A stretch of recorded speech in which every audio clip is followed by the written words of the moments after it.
Want to take your Planet Coaster 2 builds to the next level?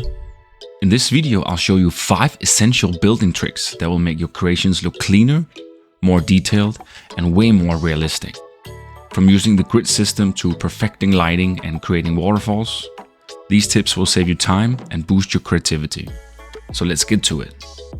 One of the most important skills in Planet Coaster 2 is knowing how to use the grid system effectively. A well-aligned structure can make your park look more polished. By using the grid, we can snap walls together seamlessly, ensuring everything stays perfectly aligned.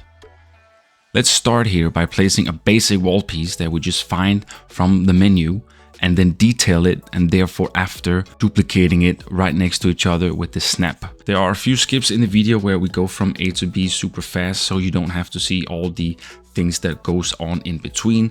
Basically, you detail this as you can see here now. With this effect, you can spare a lot of time by adding one specific detail around this wall and then duplicate it with the snap feature, which makes everything a lot easier and a lot faster. As you can see here, the whole progress just goes way faster, and you can therefore spare a lot of time on doing this, and it's always a good trick or tip to use the grid for this specific build technique, and I can only suggest doing it more often.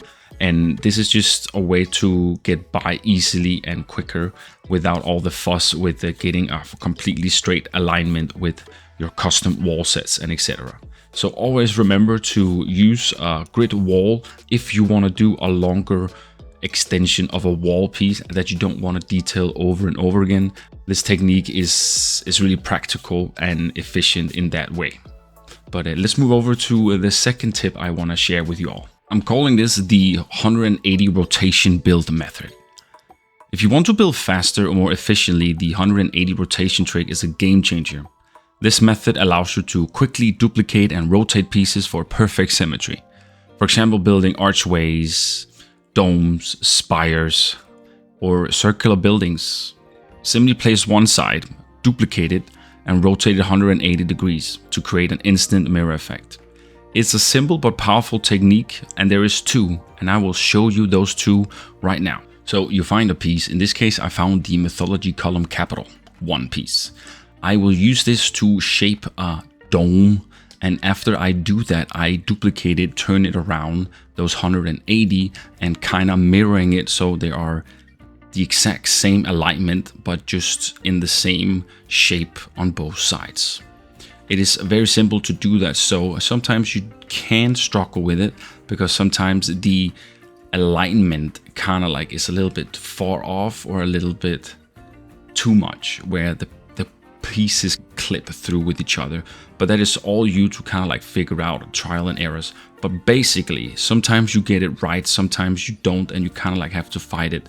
But in this case, we are using this technique here, and I will show you very distinctly here how to do so. As you can see, we're shaping it for a dome, and then we are turning it.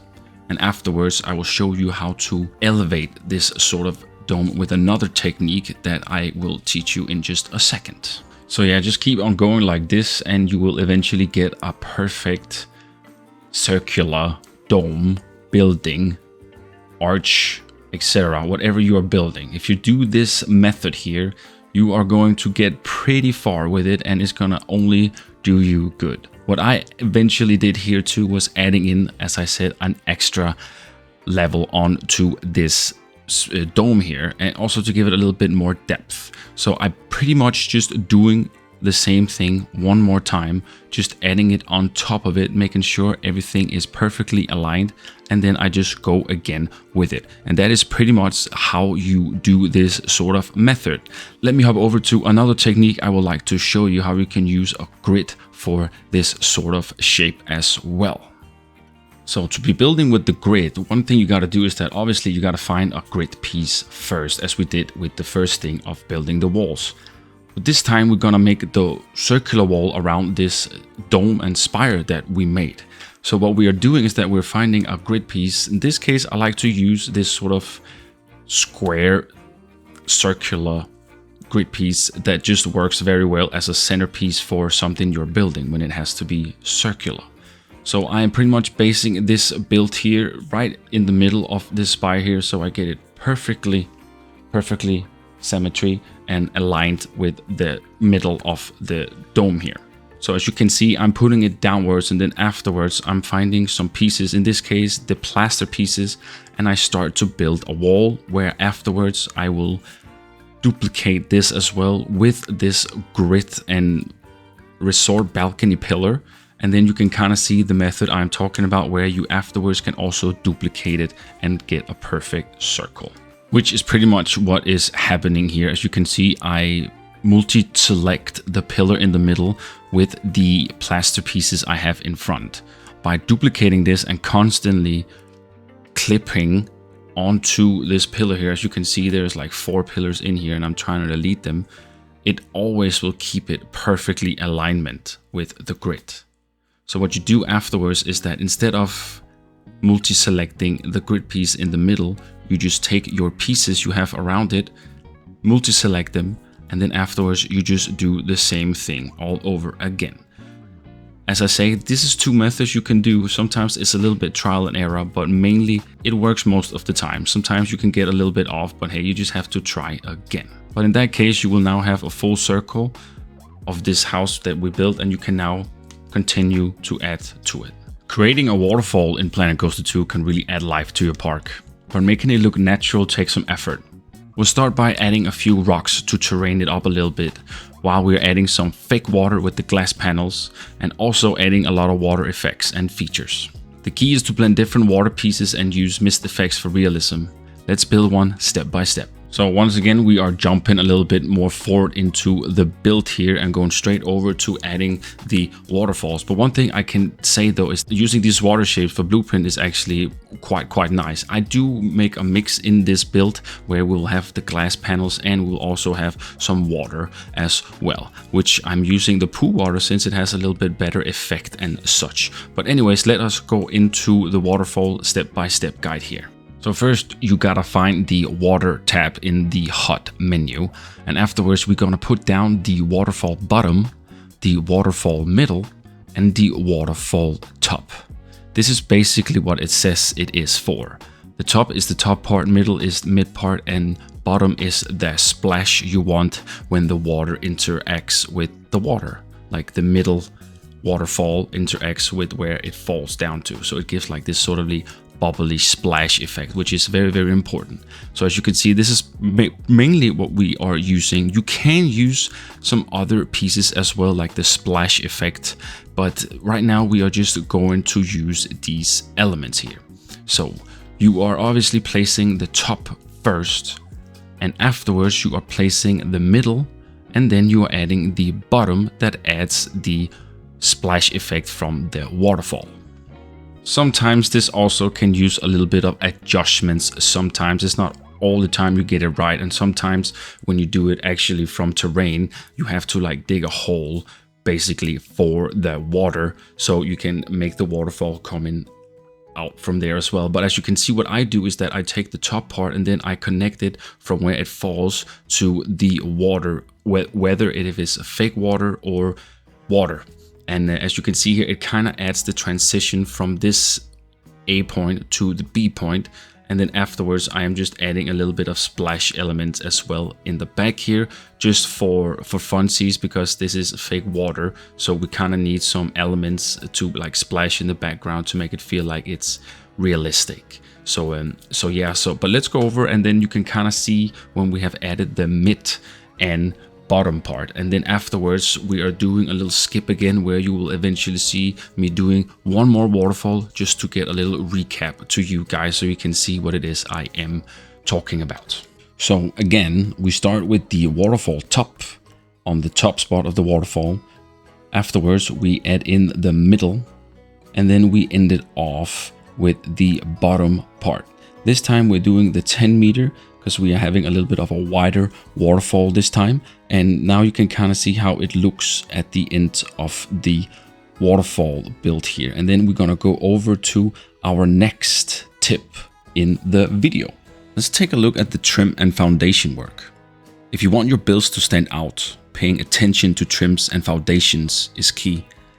These small details make buildings feel finished and well designed, and we can add foundation layers to make structures look more grounded and trims to add depth and realism.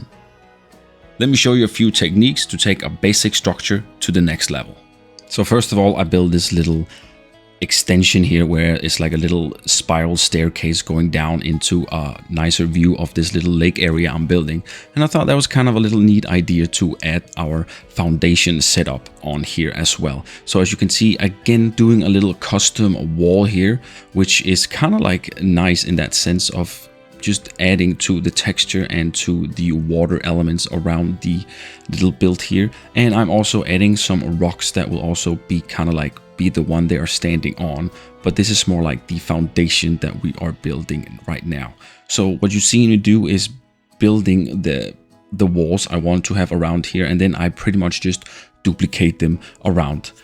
I did figure out that I use the cloud pieces and they are unfortunately lit at night, so I had to redo that. So what you're seeing is obviously not the right pieces at the end, but we changed it so that was the good part. But yeah, here I am adding the pieces, and then afterwards we're just kind of like moving it all the way around this base here to get a proper foundation. So yeah, what else I'm doing is adding a door, adding some windows, etc. to get it a little bit of nice little detailing. And then I am also adding the trim work. As you can see, the dome and the kind of aqueducts I did, the small little arches, also have some trim, and it just adds a lot to the whole building of it. So again, doing the little trick 180 method that I showed you guys by adding these clouds here as well to the builds. And then afterwards I am multi-selecting this with the pole that is still inside the building. I'm actually building on the grid now, so I can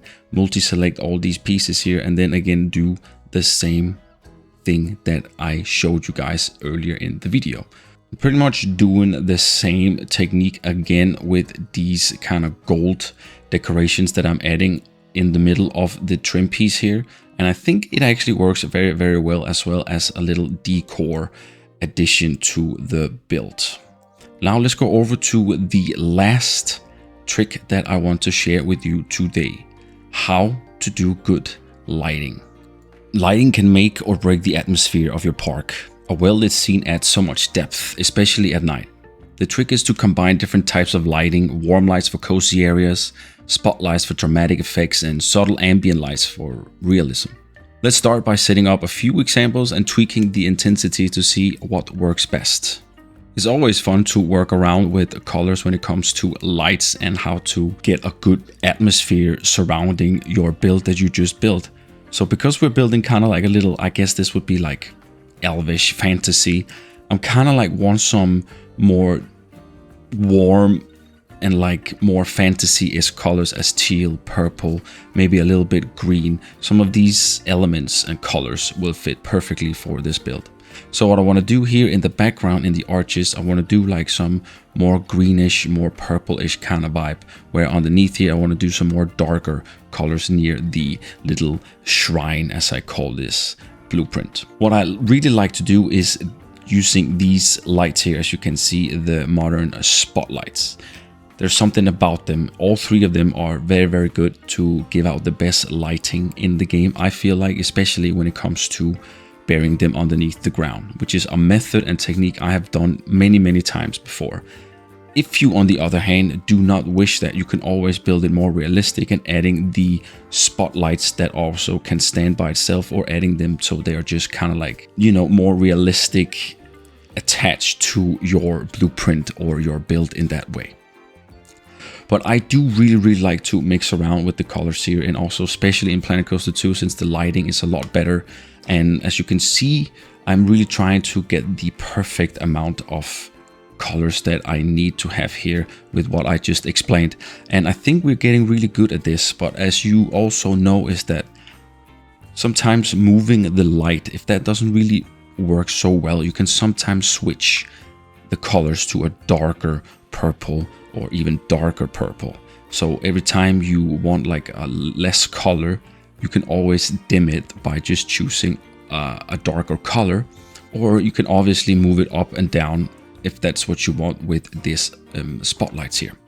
But it's a very nice technique to kind of like think about that you can adjust the colors of the light instead of like putting it further down into the ground or further up or whatever you're doing with it.